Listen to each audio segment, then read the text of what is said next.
Voilà, on est le lundi 5 janvier et notre premier cours de cette nouvelle année civile. Et d'une manière tout à fait providentielle, on commence aussi quelque chose de nouveau, puisqu'on commence cette semaine précisément le deuxième livre de la Torah, le livre de Shemot. Alors c'est un livre très très important, le livre des noms, en français le livre de l'Exode, et comme je le fais remarquer chaque année, la véritable lecture du premier verset qui introduit ce livre est « Voici les noms des enfants d'Israël qui sont descendus en Égypte, donc qui ont été exilés », et selon la lecture précise du verset, on insiste sur le fait que ce sont les noms qui sont tombés en exil. Alors tout le monde comprend grâce à cette traduction juive collée au texte que finalement ce qu'on veut mettre en évidence, c'est que l'exil touche surtout les noms, plus encore que les personnes. Ou, dit d'une manière plus juste encore, c'est parce que les noms sont en exil que la personne est elle aussi en exil. Si les noms n'étaient pas en exil, la personne ne serait pas en exil.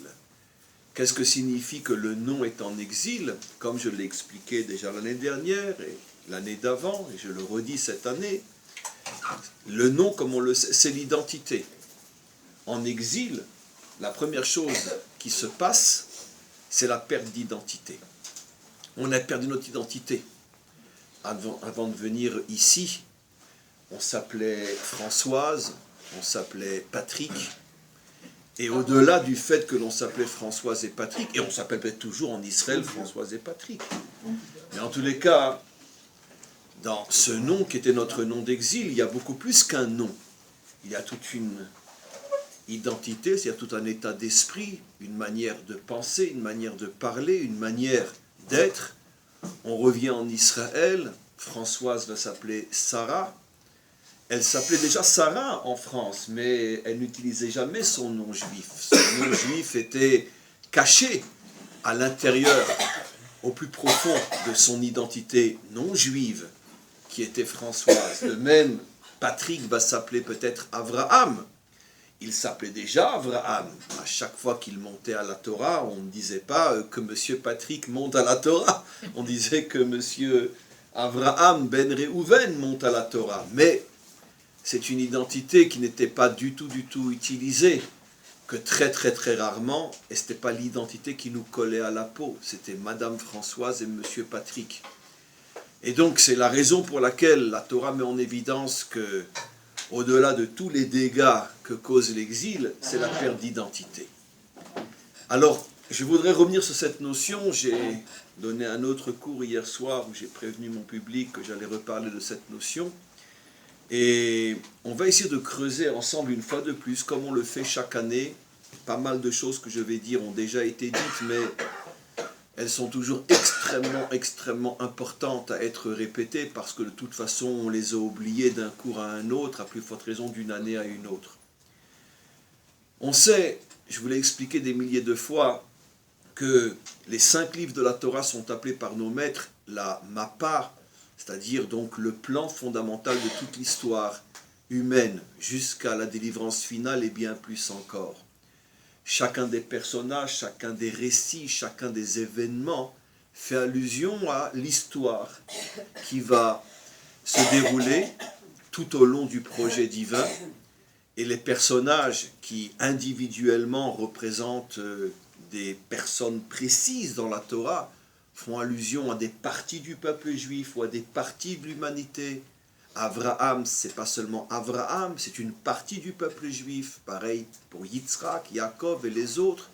Et de même au niveau des civilisations auxquelles Israël va être confronté, Esav, Ishmaël et bien d'autres, au-delà du personnage, ce sont des modes civilisateurs, comme on le sait, comme je vous le montre à chaque cours, des modes civilisateurs qui, dans leur histoire, préfigurent ce qui va se passer.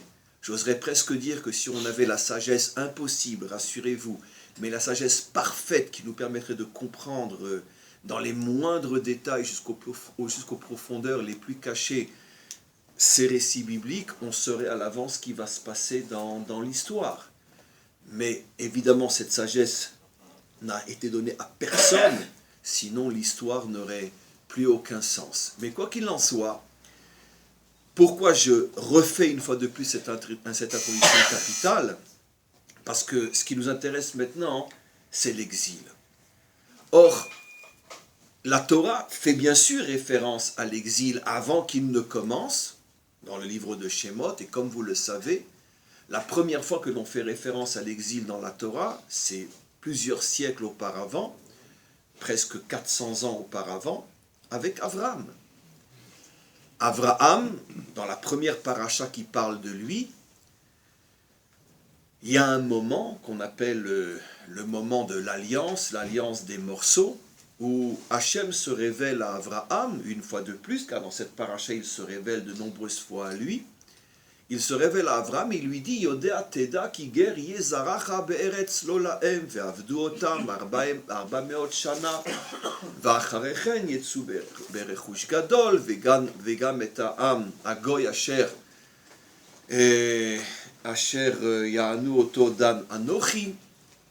Bekitsur, il est annoncé à Abraham des siècles avant que ne descendent les tribus d'Israël en Égypte, il est annoncé qu'il y aura un exil, la descente en Égypte. Alors, cette annonce, dans la mesure où elle est dans la Torah de Moshe, comme je viens de le préciser, est forcément un modèle fondamental de l'exil. Or, le problème c'est que des exils, à part celui dont parle la Torah qui est la descente en Égypte, des exils, il va y en avoir de nombreux dans notre histoire. Vous savez d'ailleurs que lorsque l'on parle des exils d'Israël dans le jargon, on peut dire talmudique ou populaire d'Israël, on fait toujours allusion aux 4 exils qui vont venir beaucoup plus tard, Babylone, Perse, Grèce, Rome, et on ne parle jamais des 5 exils d'Israël, on parle des 4 exils d'Israël. Or c'est intéressant, pourquoi on ne rentre pas aussi le premier de tous, qui est la descente en Égypte et sa sortie? Alors l'une des réponses qui est apportée est que justement, parce que l'exil d'Égypte étant dans la Torah de Moshe, il est d'une certaine manière le modèle fondamental de tous les autres exils, et c'est pourquoi on parle de 4 exils et non de 5, pour faire la différence entre les exils historiques et l'exil modèle, l'exil fondamental, l'exil référence. Et les autres sont les exils qui vont se dérouler tout au long de notre histoire. Il y a 4 exils dans notre histoire, et il y a un exil fondamental, l'exil tel qu'il est décrit dans la Torah, qui est le modèle, la référence. Or, d'après cette explication, on a un problème énorme, et vous allez sans doute vous rappeler ce que j'ai déjà demandé l'année dernière, c'est que on se serait attendu à un autre modèle pour parler des 4 exils historiques. Pourquoi ? Parce qu'apparemment, ce modèle qui est la descente en Égypte et sa sortie ne correspond pas du tout aux exils tels qu'on a l'habitude d'en parler au niveau des causes, des conséquences, du pourquoi et du comment. Vous savez tous que dans notre tradition, et d'ailleurs dans la Torah elle-même, déjà dans la Torah de Moshe, et à combien plus forte raison dans la Torah des prophètes, à chaque fois qu'on parle de l'exil, c'est toujours en association à nos fautes. À nos fautes. Combien de fois je vous ai déjà dit ce que rapporte le Talmud que nous savons tous? Le premier temple et donc le premier exil à cause des fautes qui se trouvaient dans notre peuple, l'idolâtrie, la débauche, le meurtre. Le deuxième temple et l'exil qui en est la conséquence, le dernier exil, l'exil de Édom, à cause de la haine gratuite, la médisance qui rongeait notre peuple, à l'époque où notre peuple était divisé, subdivisé, ravagé par des millions de sectes, et qui ont complètement cassé l'unité de la nation d'Israël. Et d'une certaine manière, cette guerre entre les sectes était une préfiguration à la dispersion au milieu des nations, car comme je vous l'ai dit aussi dans un cours précédent, La seule fois, on a été exilé 3 fois avant cette 4e fois, Babylonie, Perse et Grèce, mais on était toujours plus ou moins tous ensemble aux mêmes endroits. La première fois qu'Israël est divisé et dispersé aux 4 coins de la terre, c'est le dernier exil, celui dont nous sortons à peine, l'exil de Édom. Et pourquoi? Mida keneged mida, mesure pour mesure, parce que nous étions déjà divisés à l'intérieur de notre nation. La haine gratuite, les sectes, on était un peuple formé de 1000 peuples, et donc l'exil qui nous a éparpillés aux 4 coins de la terre n'était que la punition logique, mathématique, pour un peuple qui de toute façon, même lorsqu'il était sur sa terre, était déjà complètement divisé. Donc l'exil géographique n'a fait que mettre en évidence l'exil psychologique qui régnait à l'intérieur de notre nation. Mais quoi qu'il en soit, tous les exils ont un dénominateur commun, nos fautes. Et d'ailleurs, dans la Torah de Moshe aussi, ce qui est beaucoup plus compliqué, lorsqu'on nous met en garde contre l'exil, dans les 2 fameuses parachiotes qu'on appelle les parachiotes des malédictions, Bechukotai et Kitavo, c'est clairement dit. Vous vous éloignerez de moi, vous ferez des idoles, vous me tournerez le dos, et je vous chasserai de votre terre, etc., etc. Donc, toutes les références à l'exil font toujours allusion à la faute. Or, le premier exil dont parle la Torah, celui auquel est consacré pratiquement un livre entier, apparemment, n'est absolument pas lié aux fautes d'Israël. Je vais doucement, comprenez, c'est extrêmement important ce que je dis. La référence ne correspond en rien à ce qui est censé être l'image de la référence, même dans la Torah de Moshe. Et pourquoi je me permets de dire, c'est une évidence, un enfant de 6 ans pourrait le dire aussi, d'où on sait que le premier exil, la descente en Égypte, n'a forcément rien à voir avec nos fautes, c'est qu'au moment où l'exil est annoncé à Abraham, il n'a même pas encore d'enfant. Il n'a même pas encore d'enfant. Donc comment la Torah peut-elle prévoir quelque chose pour une communauté qui n'existe pas encore? Yitzhak n'existe pas encore, le peuple juif n'existe pas encore. Et donc comment peut-on prévoir une punition pour un peuple qui n'existe pas encore? Comme je l'ai expliqué dans d'autres cours, la tentation serait de dire, mais ce qui est insupportable pour un juif, ce genre d'explication, peut-être que la Torah prévoit que le peuple juif fautera et donc qu'il y aura l'exil. Pourquoi un juif ne peut pas supporter une explication pareille? Pourquoi? Parce que jamais, jamais, jamais, ô grand Dieu, jamais, la Torah n'adopte ce style de prévoir à l'avance les fautes qui vont être faites et de fixer à l'avance une punition, parce que ça contredit tout le fondement même de l'existence humaine qui est le libre arbitre. La Torah aurait pu dire éventuellement, sache que si tes enfants fautent, alors il y aura l'exil. Mais ce n'est pas ce qui est dit. Il est dit, sache que tes enfants descendront en exil. D'une manière catégorique, fixée, qui ne laisse pas le moindre doute que oui, les choses se passeront comme ça. Or, jamais la Torah ne se permettra de dire à l'avance qu'un homme, et à plus forte raison un peuple, va fauter, et voilà la punition qu'il va recevoir. Et d'ailleurs, dans tous les autres passages de la Torah où on parle encore une fois de l'exil, c'est toujours si,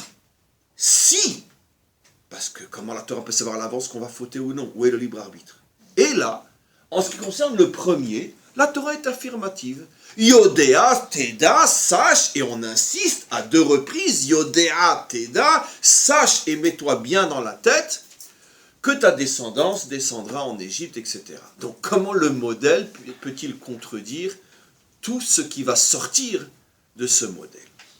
On est donc obligé, une fois de plus, après avoir bien introduit la question, on est obligé de dire qu'on est à nouveau en présence de quelque chose qui est typiquement thoraïque. La Torah, elle, lorsqu'elle révèle quelque chose, elle remonte jusqu'à la racine de la racine de la racine de la racine, imperceptible pour un historien, même pour un rave, même pour un maître, qui malgré tout reste coincé au niveau du visible. La Torah remonte au niveau d'une source complètement invisible, qui, elle, est effectivement la cause invisible de tout ce qui va se passer après, mais que la Torah révèle. Et au niveau de cette cause profonde et invisible, n'allez pas chercher une faute, parce qu'à ce niveau-là, on ne parle pas encore de faute, et je vais bien expliquer. Ça veut dire que la Torah nous révèle qu'il y a une situation qui elle, n'est pas encore une faute, mais qui va engendrer, plus tard, les fautes qui engendreront, elles, l'exil. Et c'est ce que la Torah révèle, et on va le découvrir ensemble, dans le modèle de la descente en Égypte. Toujours l'exemple très connu, mais beaucoup plus grossier que ce que je suis en train de dire, grossier dans le sens moins raffiné, de la boule de neige qui va donner une avalanche. C'est évident que sur le sommet, en haut du sommet, lorsque la boule de neige est en train de se faire, si quelqu'un à ce moment précis téléphonait au village en bas et prévenait tout le monde de s'enfuir parce que ça y est, il va y avoir une catastrophe. Si on lui demandait à ce moment-là d'envoyer par WhatsApp une photo du danger qu'il voit avec ses yeux et qu'il photographiait la boule de neige et qu'il l'envoyait au WhatsApp qui est en bas, on lui dirait, mais attends, mais t'es complètement malade, une boule de neige, ça va détruire un village. Et c'est idiot, et c'est impossible, les gens riraient sur lui. Mais on sait que cette boule de neige, jusqu'à ce qu'elle arrive en bas, elle va grossir.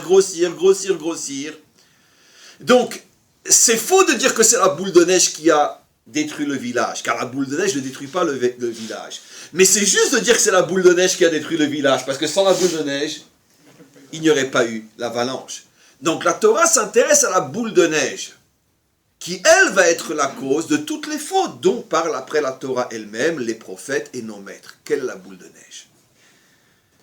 Alors, a-t-on une indication? L'indication, oui.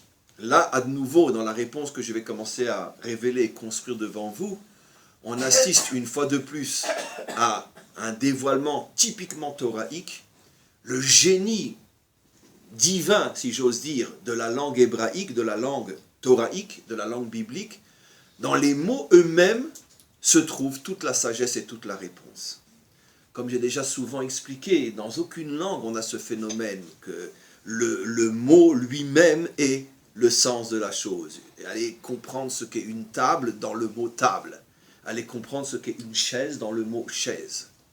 Mais en hébreu, je ne vais pas le faire devant vous maintenant, mais j'ai déjà fait dans notre cours, le mot kissé pour dire chaise ou le mot shulchan pour dire table est l'explication profonde de ce qu'est une table et ce qu'est une chaise. Quand on comprend, quand on a cette science, elle n'est pas donnée à tout le monde, de comprendre vraiment la linguistique biblique, on s'aperçoit que dans le mot même, on a l'explication, le sens de la chose. Et donc, on va dire 11 fois sur 10, lorsque la Torah cache un message, regarde bien les mots qu'elle utilise pour parler de l'événement, et tu verras que dans les mots mêmes se cache la clé, se cache le message. Et revenons maintenant effectivement à l'événement. Hachem dit à Abraham, sache que ta descendance sera en exil. Vous m'avez fait confiance. Vous me croyez quand je vous dis que c'est ce qui est marqué dans le texte. Eh bien sachez, ne croyez jamais personne lorsqu'il vous parle de la Bible, même pas un rabbin. Jamais. Parce que à force de croire en n'importe qui et n'importe comment sur ce que la Bible dit ou ne dit pas, on voit ce qu'elle est devenue. Donc, regardez vous-même et vous verrez que j'ai mal traduit. La Torah ne dit pas à Abraham, ta descendance sera en exil. Elle lui dit mot à mot, excusez-moi, je traduis mot à mot, ta semence sera en exil. La semence d'un homme, ta semence sera en exil. Zarecha. Zera, c'est la semence. Ta semence sera en exil. Maintenant, il est vrai que par abus de langage, moins en hébreu moderne, mais beaucoup en hébreu biblique, le mot Zera, Zarecha fait aussi allusion à la descendance. En hébreu moderne, pratiquement plus, on n'utilise plus ce mot pour dire la descendance d'un homme, mais en hébreu biblique, c'est fréquent. Mais c'est un abus de langage, parce que le mot Zera ne veut pas dire descendance. Un homme a de la semence, ce n'est pas encore sa descendance. Peut-être que cette semence ne donnera pas naissance à quoi que ce soit. Donc pourquoi la Torah utilise un mot qui, par abus de langage, uniquement fait allusion à la descendance? Et pourquoi n'a-t-elle pas utilisé un mot plus adapté? Il y a d'autres mots en hébreu même biblique pour parler de la descendance, entre autres le mot banim. Yodea teda ki banecha iyu, comme on le sait, le mot banim ne veut pas forcément dire la première génération d'enfants, mais les lignées d'enfants, banim au pluriel, qui ne veut pas dire forcément les fils, mais les descendants. Et il y a d'autres mots. Tsaït, c'est un mot un peu difficile, mais qui existe aussi dans la Torah et beaucoup dans la Bible. Donc il y a différents mots qui, eux, ne prêtent pas. Dor, bien sûr, qui veut dire aussi génération. Un dor, c'est une génération. Donc la Torah disposait de 3, 4, 5 mots pour dire génération, ou pour dire tes enfants. Pourquoi un mot qui, que par abus de langage, fait allusion aussi, c'est vrai, aux générations? Il y a forcément une intention ici. Et effectivement, là se cache le message. On s'aperçoit de quelque chose d'assez extraordinaire dans l'aventure, dans le voyage d'une semence. Je parle de la semence qui va effectivement donner quelque chose, puisqu'on parle de semence dans le sens de descendance. Donc elle a abouti à quelque chose. C'est absolument incroyable que finalement, par définition, une vie, donc une semence, a une source. Elle a une matrice. Elle a une mère, elle a un père. Elle est d'abord donnée par le père. Après, à l'intérieur de la mère, elle va rester pendant 9 mois. Elle va se construire à l'intérieur de la mère. Elle va se transformer, se muter. Elle va passer de graine à l'état d'être humain, d'être vivant. Elle va être nourrie par sa matrice. Elle va rire quand la matrice rit, comme on le sait. Une mère joyeuse, le fœtus le ressent. Les peines, les tristesses, le fœtus le ressent aussi. Le fœtus mange ce que la mère mange, respire ce que la mère respire. Il vit la mère. Or, phénomène absolument incroyable, pour l'instant constatons-le, on l'interprétera après, la semence n'a aucune possibilité de reconnaître, de connaître, de savoir qui est sa source. Non. Un enfant ne sait pas qui est sa mère. Un enfant ne sait pas qui est sa mère. Mais évidemment. Un enfant est mécaniquement conscient. Il sait qui est sa mère. Pourquoi? Parce que tout simplement, c'est les premiers êtres humains qu'il va connaître, rencontrer depuis la première seconde après sa naissance. On va le confier à sa mère, on va le mettre sur le sein de sa mère, il va s'habituer à l'odeur, à quantité d'autres points de repère pour définir la mère. Le père, c'est déjà beaucoup plus compliqué, il ne va savoir qu'il n'a un père que pas mal de temps après. Mais tout ça, c'est une connaissance mécanique. Et supposons qu'à la naissance, on le sépare de ses parents. Est-ce que c'est inscrit en lui qui est sa matrice? Non, vous voyez bien que j'ai raison. Il ne connaît pas sa mère. Et supposons qu'à la naissance, on le mette sur un autre sein pour téter, et qu'il s'habitue à une autre peau, à une nouvelle odeur. Laissez-le comme ça quelques semaines et amusez-vous après à le remettre sur le sein biologique. Vous allez voir comme il va hurler, comme il va se débattre. Il n'en veut pas de la première qui est pour lui la deuxième. Il ne la connaît pas, c'est pas sa mère. Sa mère, c'est la fausse, c'est la deuxième. C'est celle qui l'a nourri depuis les premières secondes de sa naissance. Non seulement l'enfant ne connaît pas, dans le sens d'une manière interne, pas extérieure, il ne connaît pas sa source, mais plus encore, il peut s'habituer à une autre source, falsifier, et même penser que la deuxième est sa véritable source, et au point de rejeter, de renier la véritable source, la source biologique qui est sa véritable mère. Ou par exemple, tout le problème des mères porteuses, etc. Mais même au niveau de la mère véritable, l'enfant ne la reconnaît que parce que mécaniquement, on a créé une connaissance qui n'est pas essentielle, qui ne vient pas de lui, mais qui a été créée, qui a été rajoutée, mais que lui ne porte absolument pas. Donc ça veut dire que quoi? Ça veut dire que tout être humain qui naît ne connaît pas sa source. Mais ce problème-là est un problème qui est lié à toute vie, à toute existence. Le maître du monde ou la nature, appelez-le comme vous le voulez, a décidé que pour pouvoir exister, il faut passer par une matrice. Mais à partir du moment où cette matrice a terminé de te préparer à exister, à partir du moment où tu commences à exister, tu ne connais plus la matrice. C'est le maître du monde qui en a décidé. On va voir pourquoi. La nature qui l'a décidé. Mais c'est comme ça. On aurait pu très bien imaginer le contraire. Je vais vous donner un exemple très simple pour ceux qui disent comment on aurait pu imaginer le contraire. Dites-moi, un enfant qui vient de naître, qui a 1 seconde et demie, il a appris à téter. On lui a appris que dans cette forme-là, il y avait du lait. Comment se fait-il qu'il y a 1 seconde qu'il est sorti, on le met sur le sein, il commence à téter? Pourquoi? Parce que le maître du monde ou la nature ont décidé que quoi?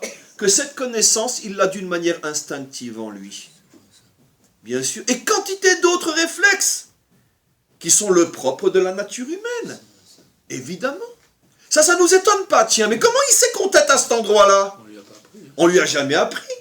Mais parce que la nature a décidé que cette connaissance, elle est en lui. Je vous pose une question maintenant. J'hausse le ton. Je suis scandalisé. Et quoi, la nature ne pouvait pas lui donner ici la conscience et la connaissance de sa source? 9 mois, il est dans mon ventre. Il sort, il ne me dit même pas au revoir. Il ne sait même pas qu'il vient de chez moi. Pourquoi? Des choses moins importantes, ça, il le sait. Et ça, connaître d'où il vient, il ne le sait pas. Mais tout le monde a compris quelle est l'allusion. Dans la mesure où l'existence terrestre est le miroir d'une existence beaucoup plus fondamentale, parce que l'homme a été créé selon le Tselem Elohim, tout ce qui lui arrive est le miroir de choses qui le dépassent.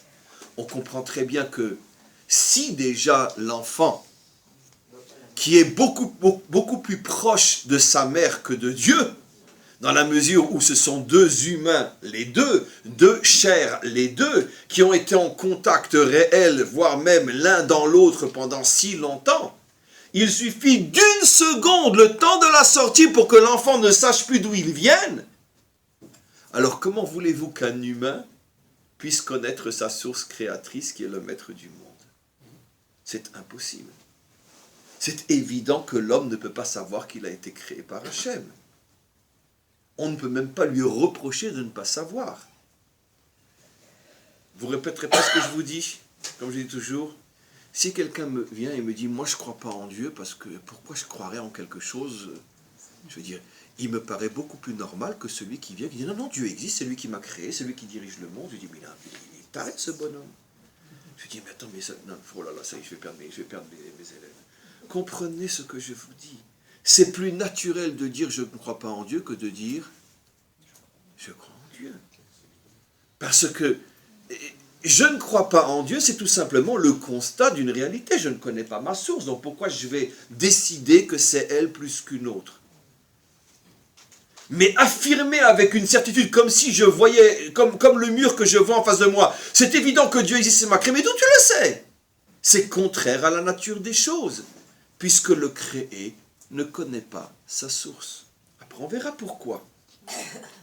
Alors, d'où vient la religion? D'où vient la foi? On va en parler aussi. Mais en tous les cas, le créé ne connaît pas sa source. C'est pour ça que c'est tellement dur de croire et de se connecter à cette source.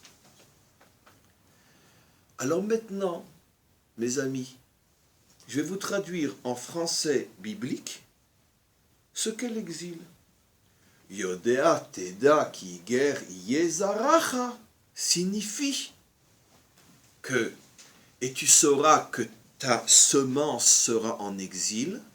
Traduction, l'exil, c'est l'état dans lequel se trouve chacun d'entre nous, se trouvent tous les hommes, toutes les femmes, juifs et non-juifs, blancs, noirs, rouges, tout ce que vous voulez. Par définition, un humain ne connaît pas sa source. Il ne la connaît pas. Et c'est ça l'exil. Le fait que la source de mon existence m'est voilée, m'est cachée. Je répète parce que je vois que ce n'est pas encore vraiment clair, pourtant c'est très simple. Ger Yezaracha signifie que, c'est pour ça que le terme c'est la semence.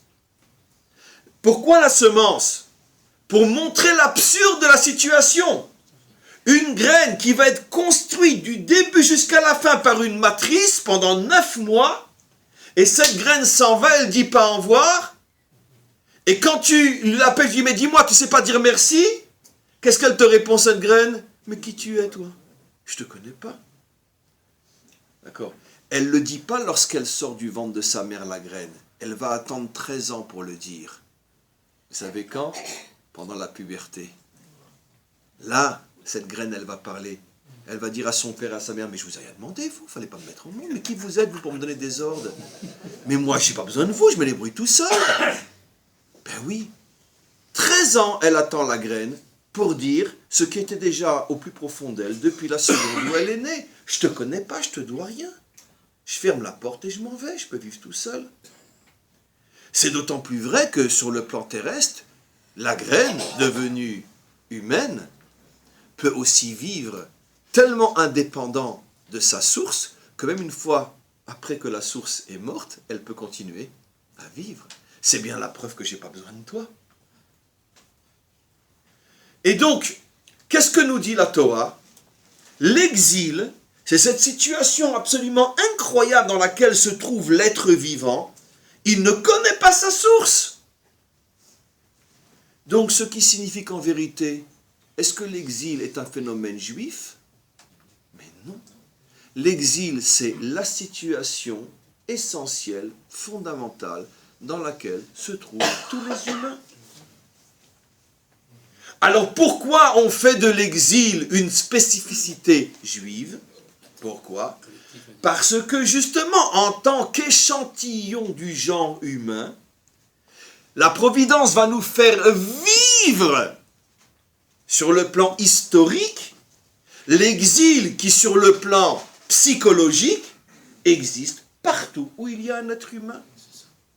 Les Chinois qui n'ont jamais bougé de leur terre depuis plus de 5000 ans sont autant en exil qu'Israël qui a été éparpillé aux quatre coins de la terre pendant des millénaires. Quelle est la seule différence? C'est que nous le savons et eux ne le savent pas. L'humanité tout entière est en exil. Lorsque l'on entend parfois ce discours ô combien criminel, mais encore plus idiot que criminel, les Juifs sont en exil à cause de leurs fautes et c'est leur punition, la Torah a déjà répondu à ces criminels idiots. Lis la Torah comme il faut et tu verras que l'exil n'a rien à voir avec les fautes. L'exil, c'est la situation fondamentale dans laquelle se trouve tout ce qui existe. Tu ne connais pas ta source. Tu es une semence qui ne sait pas quelle est sa matrice. Alors pourquoi vous avez été éparpillés aux quatre coins de la terre? Parce que nous sommes l'échantillon prélevé du milieu de l'humanité pour vivre dans sa chair ce que tout le monde vit dans son être. Et pourquoi c'est important qu'il y ait au moins un peuple qui vive dans sa chair ce que tout le monde vit dans son être? Parce que c'est pour le plus grand bien de l'humanité tout entière. Pour que nous puissions nous sortir de l'exil, on devra donc revenir à notre source. Et comment s'appelle effectivement la délivrance finale dans toute la Torah? Veshavta ad Hashem Elokecha, tu reviendras jusqu'à Hashem, le retour. Et de notre retour, nous pourrons apporter les solutions à l'humanité tout entière. Comment revenir?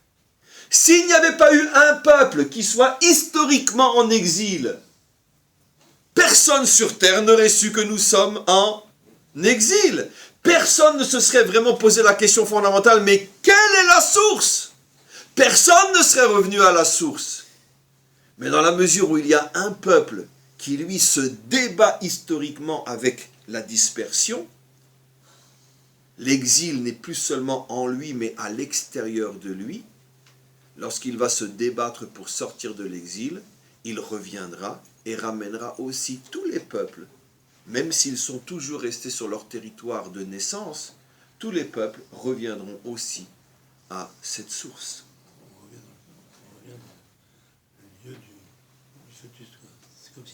D'une certaine manière, mais oui, mais d'abord c'est explicitement dit.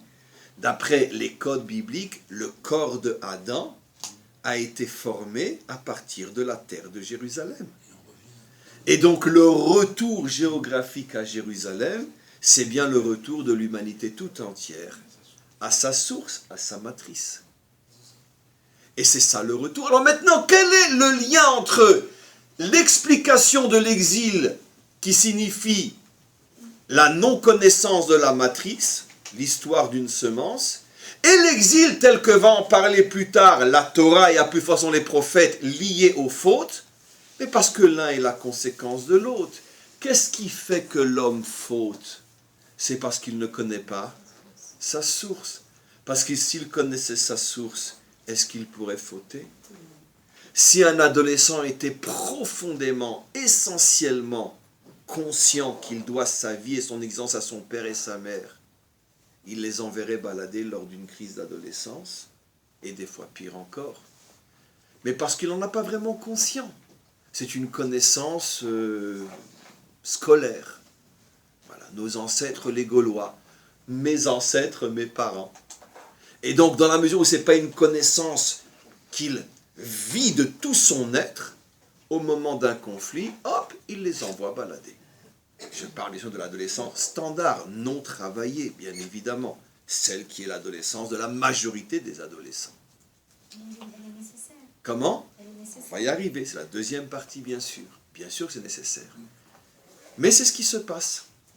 Maintenant, vous me direz, avant de voir le deuxième volet de ce cours, mais alors si c'est comme ça, mais comment finalement, même des peuples non exilés, dans le sens historique du terme, comme nous, ont malgré tout découvert la probabilité ou la certitude de l'existence d'un Dieu, voire même de plusieurs, peu importe maintenant, mais l'idée même d'un Dieu, puisqu'on est en train d'expliquer que, par définition, l'humain ne connaît pas sa source.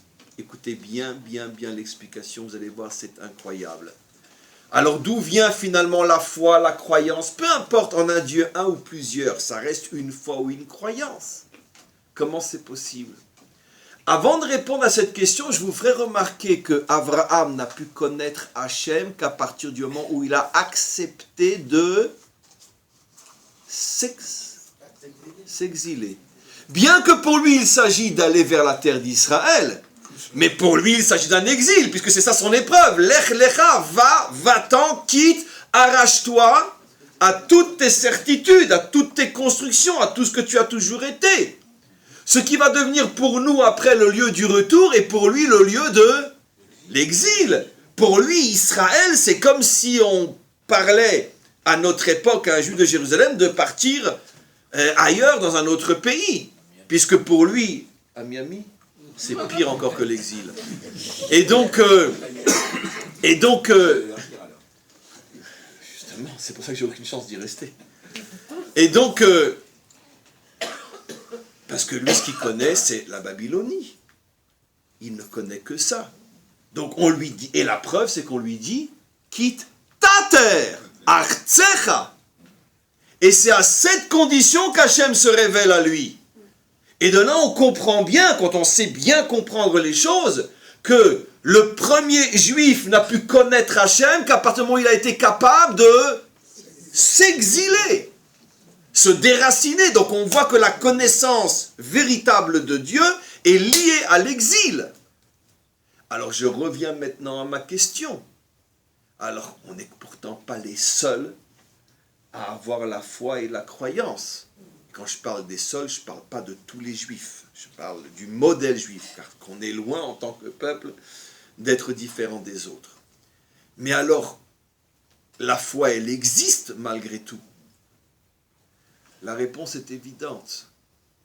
La réponse, c'est regarder l'enfant jusqu'à l'adolescence. Est-ce qu'il peut vivre sans sa mère? Non. Est-ce qu'il connaît sa mère? Non. J'ai déjà répondu. Est-ce qu'il connaît sa mère? Non. Non, il ne connaît pas sa mère. Vous voulez que je vous donne une preuve? Et qu'est-ce qui se passe si, comme ça se passe si souvent, si à l'âge de 18 ans, sa mère lui dit « Mon fils, je voudrais te parler. » Qu'est-ce qu'il y a, maman? Je dois te parler. Tu sais, tu es un enfant adopté. je ne suis pas ta mère biologique. Parce qu'à 18 ans, il a le droit de connaître sa mère biologique. Pendant 18 ans, il était sûr qu'il était face à sa mère, et pourtant c'est une erreur. Donc il ne connaît pas sa mère. Parce que s'il connaissait sa mère, il aurait dû avoir une antenne en lui qui lui dit non, t'es pas ma mère. Or il n'a pas cette antenne, ça prouve bien qu'il ne connaît pas sa mère. Alors pourquoi, puisqu'il ne connaît pas sa mère, il est tellement dans les jupons de sa mère? Pourquoi? Donne et donne et donne et donne et donne. Recevoir et recevoir et... C'est comme ça qu'on dit en italien? Mais parce que il ne fait que recevoir. C'est intéressé. Consciemment ou non, son attachement à ses parents en tant qu'enfant, c'est uniquement parce que il est attaché à ce qui sert son intérêt. J'évoquais dans un coup, il n'y a pas si longtemps que ça, nos maîtres disent que jusqu'à l'âge de 13 ans pour un garçon, 12 ans pour une fille, l'enfant n'a pas de Yetzer Tov. Il n'a pas de bon penchant. On est quand même tous parents. On a tous été parents de petits-enfants. Et on regrette tous le temps de nos enfants de 5-6 ans, surtout quand on voit ceux de 15-16 ans. Donc, comment qu'on peut nous dire à nous, les parents, qu'un enfant de 5-6 ans, c'est pas un menu. D'accord? Alors pourquoi nos maîtres nous disent qu'il n'a pas de Yetzer Tov? Parce que le Yetzer Tov, c'est la capacité d'être, de donner sans intérêt. Un enfant, il n'est que 100% intérêt. C'est pas de l'intérêt grossier, sale comme un adulte, mais ça reste de l'intérêt. C'est parce qu'il a mécaniquement compris que tout ce dont il a besoin, ça passe par papa et maman. Et pour ça, il est gentil, pour ça, il fait des sourires, pour ça, il fait bien ses devoirs, pour ça, il dit merci maman, merci papa. Mais c'est mécanique, c'est de l'instinct, c'est de la nature. Parce que toi, tu me donnes à manger, Nekuda. Il n'y a rien d'autre. Vous savez à partir de quand on va savoir si vraiment il a du Yetzer Tov? C'est quand il devient adolescent et que pour la première fois, il va y avoir un conflit d'intérêts. S'il est capable de dire, bon, très bien, d'accord maman, allez, je ne sortirai pas ce soir, bien que vraiment, j'ai envie. Oh, tiens, ça c'est du Yetzer Tov. Parce qu'il est déjà à un âge où il pourrait claquer la porte et partir, et il ne le fait pas par respect pour ses parents. Ça c'est déjà du Yetzer Tov. S'il y a des frères, des petites sœurs, Comment? Dans la fratrie, s'il a pas Yetzer Tov.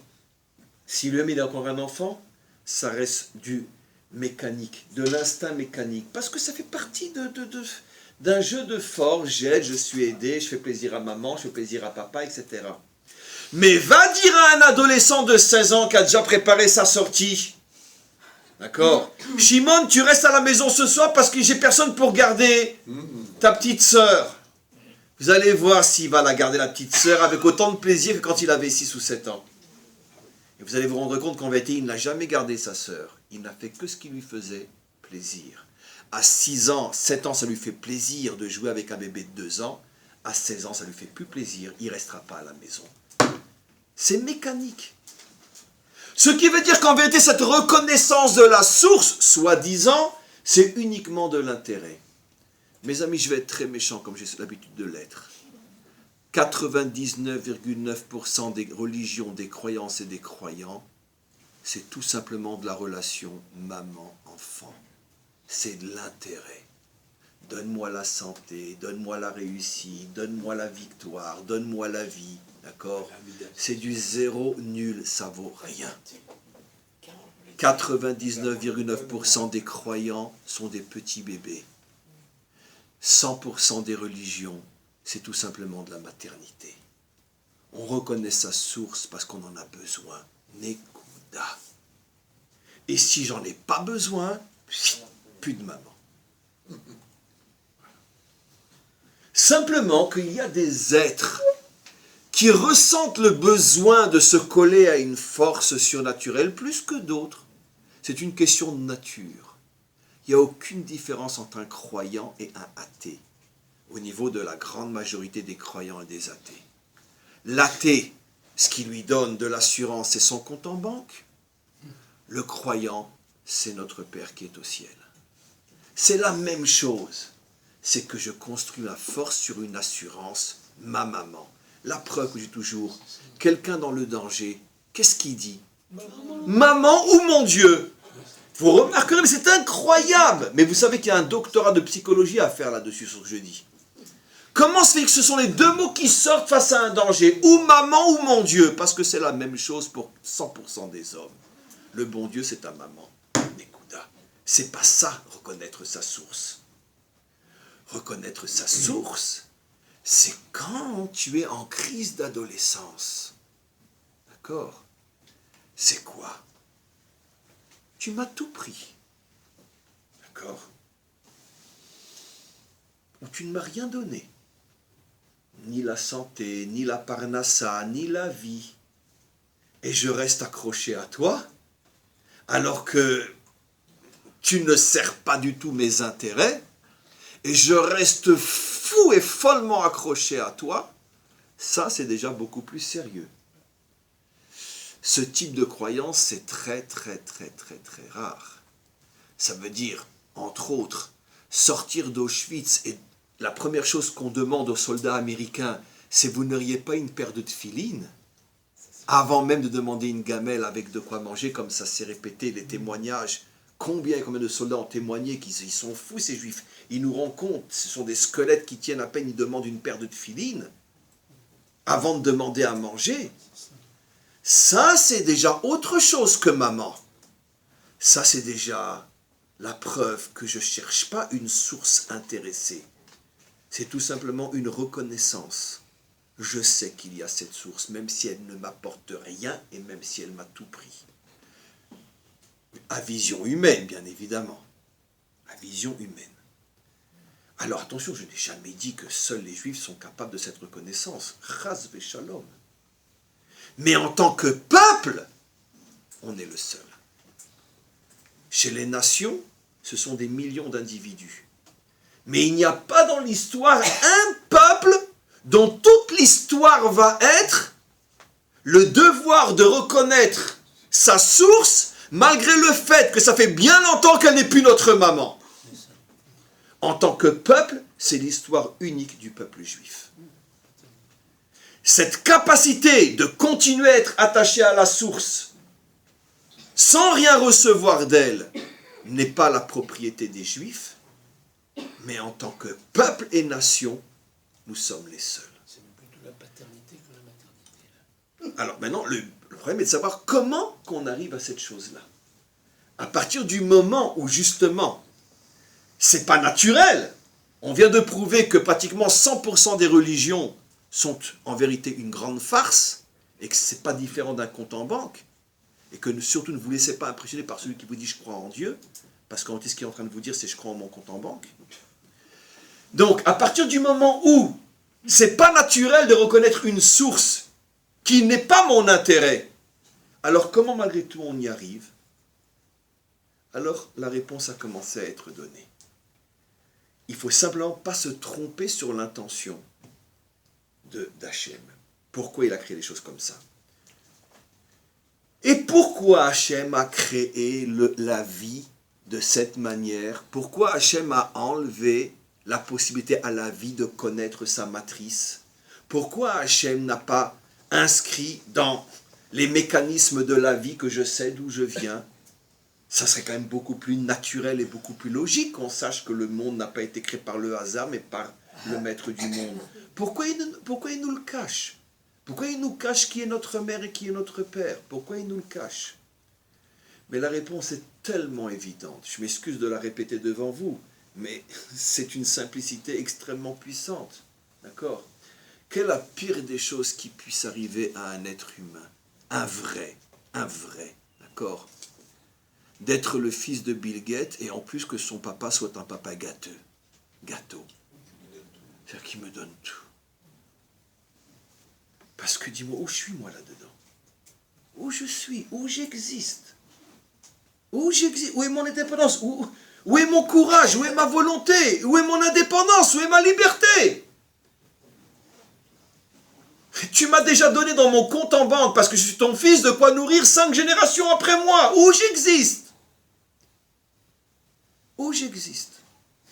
Selon le proverbe même français très connu, mieux vaut un petit chez soi qu'un grand chez l'autre. selon le proverbe talmudique, puisque à cette phrase en français a précédé un proverbe talmudique, mieux vaut une petite mesure à soi que 10 mesures de l'autre. Pourquoi? Parce que ma petite mesure à moi, elle vaut des milliards. Elle a le goût de la liberté, elle a le goût de l'effort, elle a le goût de la responsabilité. Mais tes 10 mesures à toi, elles ont le goût de la prise en charge, de mon aliénation, de mon manque de liberté, de mon manque de courage, de mon manque de responsabilité. Alors c'est vrai que dans ce monde occidental où on a créé un système où plus on est assisté et plus on se croit dans le bonheur, les choses sonnent différemment, mais on est encore des êtres humains qui réfléchissons, donc on sait à quel point ces choses sont fausses. Maintenant, écoutez-moi bien. Si vous avez tous compris à quel point c'est dur d'être l'enfant d'un Bill Gates, si en plus Bill Gates est un papa gâteau, vous imaginez ce que ça veut dire être l'enfant d'Hachem? Mais vous imaginez comme c'est insupportable? Parce que Bill Gates, il pourvoit à tous les besoins, dans mon exemple, de son fils. Mais on ne peut pas non plus dire qu'à chaque instant de vie, le fils vit grâce à son père. Mais si on pouvait voir avec nos yeux ce que l'on doit à notre source créatrice, on se rendrait compte de quoi, mes amis? C'est que chaque seconde, chaque fraction de seconde, on ne tient que sur sa volonté de nous permettre d'exister. Et que s'il retirait cette volonté, c'est pas qu'on mourrait, c'est qu'on disparaîtrait. Matrix. Là, ben oui, comment Matrix? T'appuies là-haut, il disparaît. Bien sûr. Vous avez vu Matrix? Il faut sortir un petit peu, il n'y a pas que les cours des rabbins. Très bon, il faut regarder. Matrix. Chut, on te débranche, n'existe plus. Bien sûr. Mais vous imaginez, mais comment je pourrais vivre? Comment je pourrais m'affirmer? Comment je pourrais exister? Comment je pourrais me prendre au sérieux? Comment je pourrais être responsable? Puisque je sais qu'au moment où mon bras bouge, c'est parce que son flux divin est dans mon bras. Ma pensée, ma parole, ma décision, tout, c'est parce qu'il me permet à ce moment précis d'exister. Puisque j'ai peut-être sauté une évidence, mais je vous rappelle l'évidence des évidences en ce qui concerne le judaïsme, c'est que nous définissons Dieu pas seulement comme étant le créateur, mais comme étant Père. Pas seulement Père, qui se dit encore créateur, mais comme étant l'acteur, le géniteur. Ça veut dire qu'à chaque seconde, il me crée. À chaque seconde, je n'existe que parce qu'il veut à ce moment précis que j'existe. Mais si je suis conscient de ça, je suis mort, je n'existe plus.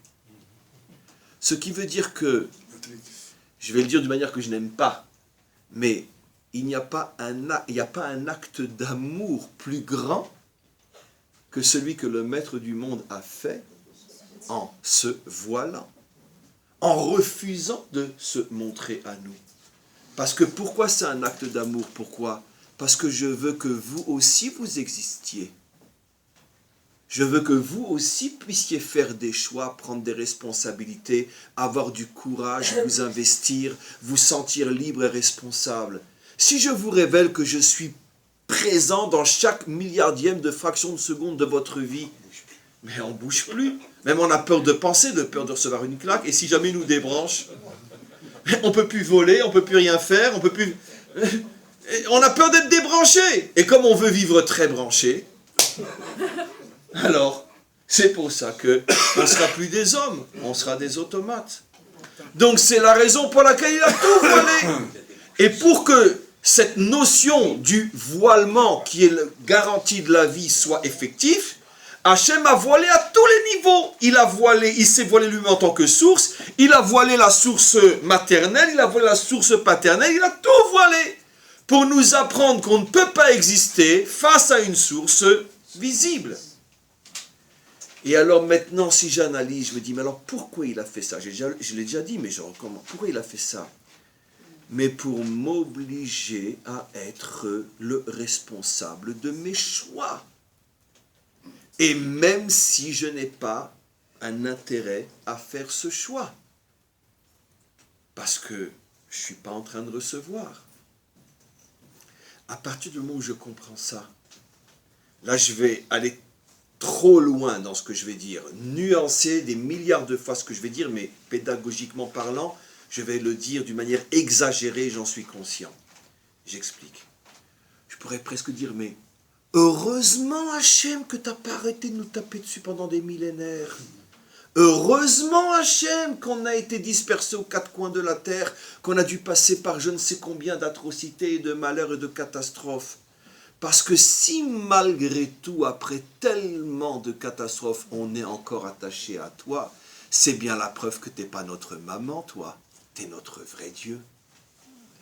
Et bien sûr. Alors j'ai exagéré en le disant comme ça, mais tout le monde comprend. Bien sûr, ce qui reste de vrai malgré tout dans la manière de le dire. Mais le plus grand cadeau qu'Hachem pouvait faire à Israël, c'est justement de l'exiler, de l'humilier, de le frapper. Parce que comme Hachem sait que malgré tout, on restera en tant qu'entité de peuple collé à lui, c'est bien la preuve que nous, c'est pas notre maman, c'est que c'est véritablement notre Dieu. C'est les trois mères qui ont donné l'exemple aussi de la Emouna quand est arrivé pour leur fils. Par exemple, bien sûr, évidemment.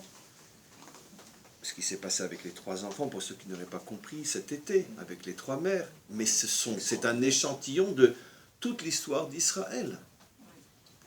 Jamais un peuple n'a été autant lâché par la source à laquelle il croit.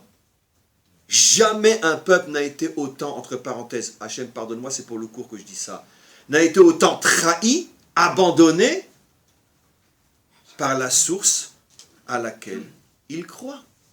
Et malgré tout, on continue à croire. C'est bien la preuve que ce n'est pas une punition, c'est la mise en évidence de la grandeur et de l'amour. C'est la raison pour laquelle le modèle fondamental de l'exil dans la Torah n'a rien à voir avec la faute. Quand Hachem dit à Abraham, sache que ta semence sera en exil, qu'est-ce qu'il est en train de lui dire? Je veux faire la preuve dans mon monde que l'on puisse s'attacher à moi sans aucune raison rationnelle. Je vais vous taper dessus et vous resterez accrochés. C'est bien la preuve qu'il peut exister entre l'homme et Dieu une relation qui ne soit pas uniquement jupon-maman. Voilà. Et cette expérience que nous vivons, après bien sûr, en tant qu'échantillon, elle est censée servir l'humanité tout entière. Parce que lorsque les peuples comprendront que nous n'avons pas été à Auschwitz parce que nous avons été punis pour des fautes que nous n'avons jamais faites, mais nous avons été à Auschwitz pour prouver au monde entier que notre attachement à Dieu n'a rien à voir avec le fait de savoir si on ressent qu'il nous aime ou non. Toutes les nations diront un jour, « Waouh, quel peuple! Comment qu'il a fait pour rester attaché après tout ce que ce Dieu-là lui a fait? Et en plus, ce n'était pas des punitions. » Alors, vous comprenez ce qui se cache derrière? Le salut de l'humanité tout entière. Alors maintenant, surtout ne comprenez pas mal ce que j'ai dit, c'est pas un appel à la souffrance et une complaisance dans la souffrance, parce que de toute façon, bien sûr qu'on ne la choisit pas et on ne la cherche pas et on n'en veut pas. Mais malheureusement, on la constate, elle est là. Et cette souffrance qui est là jusqu'à aujourd'hui, comme je le dis toujours, et je ne peux plus le dire parce que ça me rend malade, le seul peuple sur terre qui a un contrat divin au sujet de sa terre et sa capitale, le seul peuple sur terre auquel on conteste encore le droit d'avoir une terre et une capitale. Mais il n'y a pas de quoi se flinguer, il n'y a pas de quoi, mais vraiment en tomber malade de rage. Il n'y a pas de quoi lever les yeux vers Hachem et dire, mais Hachem, dai, ça suffit, l'absurde. Tu écris dans ta Torah que Israël a reçu cette terre, et on ne revendique la terre d'aucun peuple sauf d'Israël. Daï! Et pourquoi on ne dit pas daï? Parce que ce n'est pas notre maman. On ne lui demande pas de nous rendre des comptes. Ce n'est pas ses jupons dont on a besoin. Et c'est irrationnel l'attachement qu'on a à lui. Ça dépasse l'entendement. C'est surnaturel. C'est ça le secret du Brit. C'est ça le secret de l'alliance. Pourquoi le Brit est fait le 8e jour? Vous le savez tous. Parce que l'alliance commence là où s'arrête la nature. La nature est régie par le chiffre 7. Au-delà de la nature, c'est le chiffre 8. pour pouvoir s'attacher à un Dieu pareil, il faut qu'il y ait quelque chose de totalement irrationnel en nous. Et cet irrationnel qui est dans l'âme juive est concrétisé par l'alliance, la circoncision, le 8e jour.